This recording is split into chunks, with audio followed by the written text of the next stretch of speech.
नमस्कार साथियों, मैं Mukesh Beecher SHS memorial school खूड़ से। जैसा अभी पिछले 5-10 दिनों से एक जो सुप्रीम कोर्ट ने एक आदेश दिया कि जो पहाड़ियां मीटर की हाइट से छोटी हैं उसके लिए एक प्रोजेक्ट रिपोर्ट राजस्थान की जो एक जीवन रेखा जिसका नाम अरावली, और सबसे बड़ा संकट इस फैसले से उस अरावली के ऊपर आया है। आज इसीलिए हम हमारी पूरी टीम के साथ हम यहां आए हैं, यही दिखाने के लिए। हमारे नजदीक, हमारा खूड़ के नजदीक चित्रवाल बालाजी के पास में मांडोली गांव की ये एक पहाड़ी है, और इसके पीछे आप देख पा रहे हैं ये जो पहाड़ी है ये जीण माता की पहाड़ी है। इसके पीछे अगर हम देखें तो जहां हम खड़े हैं उसके पीछे हर्ष पहाड़ है। आपको ये यहां आकर वीडियो बनाने का मकसद केवल इतना है कि आप ये हरिया है, आप यहां से जो इधर अगर हम देखें तो यहां पानी के जो झरने चलते हैं बरसात में और बने हुए हैं, और या इधर रेवासा झील है, इन सब में जो पानी जाता है वो इन पहाड़ों की बदौलत ही जाता है।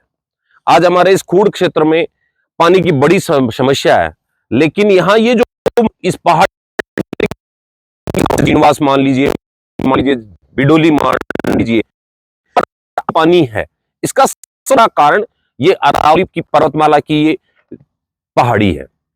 क्योंकि अरावली एक पहाड़ का नाम नहीं है, अरावली को उसकी ऊंचाई से नहीं नापा जा सकता।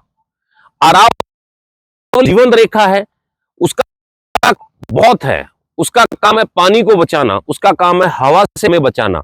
यही एक ऐसी अरावली, एक ऐसी पहाड़ी है जो इस हिंदुस्तान में जो रेगिस्तान है, अभी अगर हम बात करें तो राजस्थान को 2 हिस्सों में बांटा हुआ है। राजस्थान 2 हिस्सों में बटा हुआ है, एक रेगिस्तान और दूसरा राजस्थान।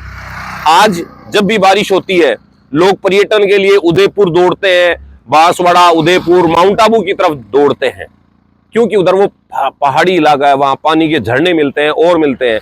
अगर मैं सीकर की बात करूं तो सीकर के पास साकंबरी की और लोग बहुत अच्छे पर्यटन के लिए जाते हैं, कोट बांध की ओर जाते हैं।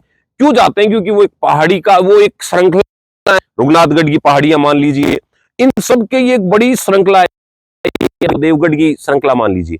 लेकिन अब आगे होगा जब इनमें खनन होगा।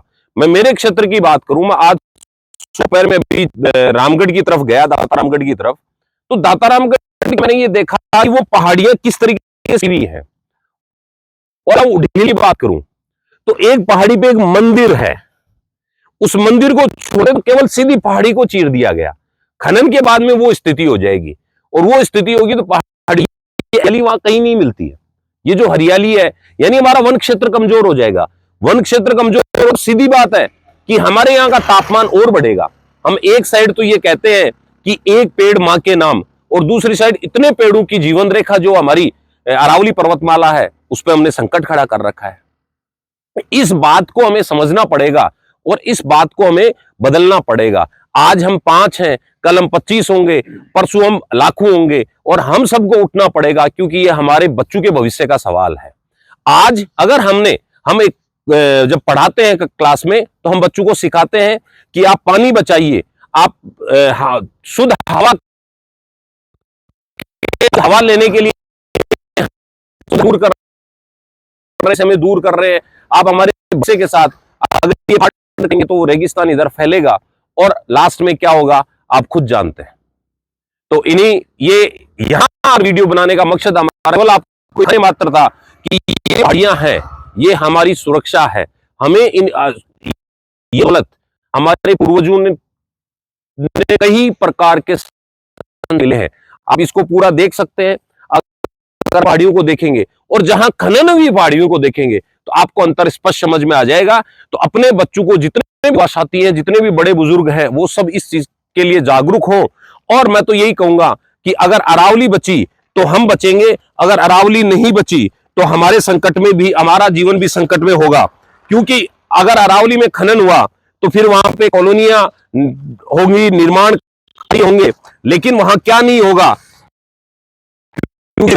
गर्मी और धूल बढ़ेगा, और दिल्ली और एनसीआर की तरह राजस्थान और गर्म होगा। और ये हमारी जो चार जिले हैं, 4 राज्य है, सॉरी, गुजरात, राजस्थान, हरियाणा और दिल्ली, इन चारों की ये जीवन रेखा है। तो मेरा सरकार से भी इसमें अपेक्षा है कि वो भी समय रहते इन चीजों पर अपने फैसला लें, और इस प्रकार की अरावली को हम ऊंचाई से नहीं नाप सकते, अरावली को उसके काम से नापा जाएगा और उसे काम से ही नापना पड़ेगा। और सभी युवा साथी इस चीज पर जरूर अपने आगे आए और अरावली को बचाने की मुहिम में जुड़े। जय हिंद, जय भारत। ओके।